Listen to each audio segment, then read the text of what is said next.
Tonight, inside America's most brutal cooking competition, a young chef nobody believed in would shock an entire kitchen and prove that talent means nothing without heart. This is the story of Ethan Cole, a quiet 24-year-old cook from Texas who entered Inferno Kitchen with no famous background, no luxury restaurant experience, and almost no confidence. The moment Ethan walked into the kitchen, the other contestants judged him instantly. Some laughed at him, others mocked his simple cooking style. To them, Ethan looked weak.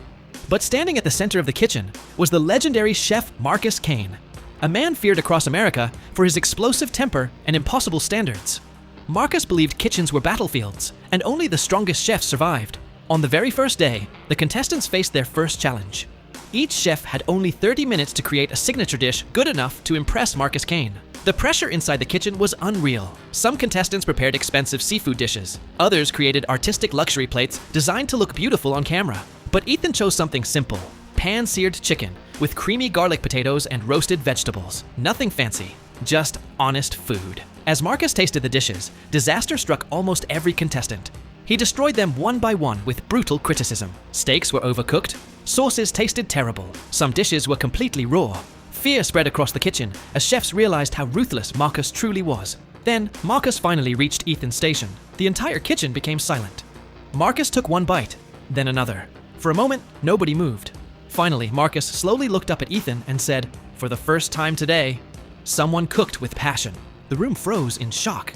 Ethan had just won the first challenge, but that victory instantly made him a target, especially for Dylan Hart, a confident chef from New York who believed he was destined to win the entire competition. Dylan saw Ethan as weak, and weak chefs didn't belong in Inferno Kitchen. Over the next few days, the competition became even more intense. Contestants barely slept. Dinner services turned into complete chaos. Pans burned, orders disappeared, and customers complained constantly. Almost every night, Marcus Kane exploded with anger. During one disastrous service, the blue team served raw fish to customers. Marcus completely lost control. He screamed so loudly that the entire restaurant fell silent. Fear spread through the kitchen, and some contestants looked ready to quit. But Ethan stayed calm. Instead of blaming his teammates, he helped fix mistakes. Instead of panicking, he focused. Slowly, Marcus Kane started noticing him more and more. But Dylan hated the attention Ethan was receiving. One night before a major challenge, Dylan secretly sabotaged Ethan's stove by increasing the heat while Ethan wasn't looking. Seconds later, Ethan's sauce burned completely, and smoke filled the kitchen. Marcus stormed over, immediately demanding answers. Ethan knew someone had touched the stove, but instead of blaming others, he accepted responsibility himself. Marcus looked surprised. Most contestants made excuses when things went wrong, but Ethan didn't. And for the first time, Marcus respected him not just as a cook, but as a leader. As the competition continued, contestants were eliminated one after another. Some cracked under pressure. Others failed during dinner service. Eventually, only 3 chefs remained: Ethan, Dylan, and Sophia Reyes. The semifinal challenge would decide who entered the grand finale.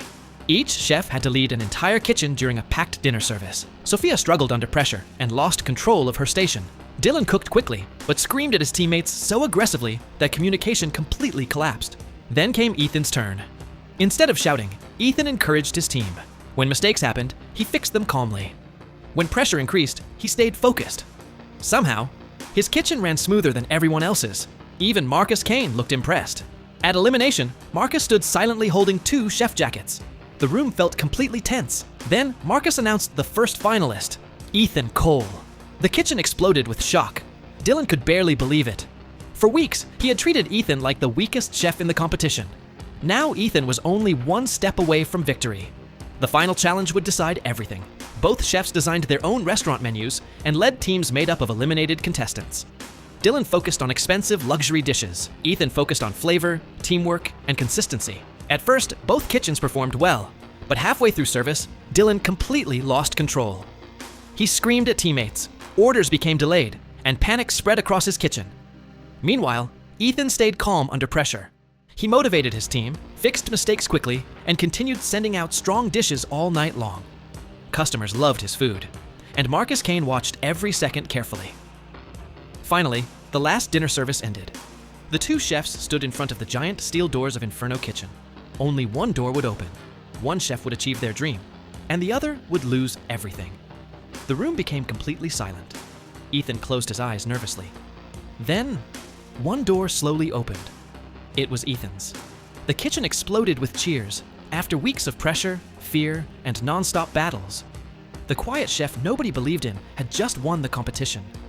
Marcus Kane shook Ethan's hand proudly and said, "From the most underestimated chef in this kitchen to the strongest leader." Ethan smiled emotionally as tears filled his eyes. Because in the end, the competition was never about cooking the fanciest food. It was about heart, and Ethan Cole had more heart than anyone else in Inferno Kitchen.